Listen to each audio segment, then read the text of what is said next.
নমস্কাৰ, মই আছো বৰ্তমান হলাইডঙা মেঘালয়ত।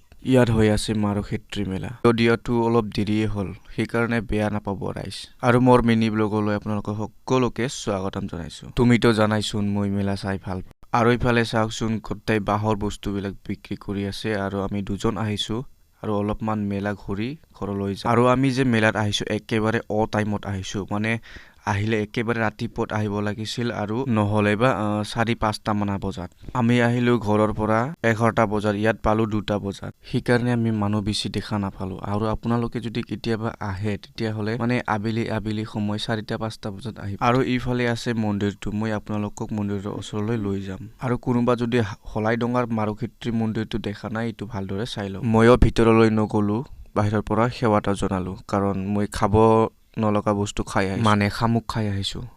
আৰু ইফালে প্ৰসাদ দি আছে, মানে খিচুৰি দি আছে। আমিও বহুত দূৰৰ পৰা আহিলো, ভোকো লাগে। আৰু ইফালে মানুহ বহিবৰ কাৰণে ধুনীয়াকে চেয়াৰ বনাই থৈছে আৰু আমিও বহিলো দিয়ক।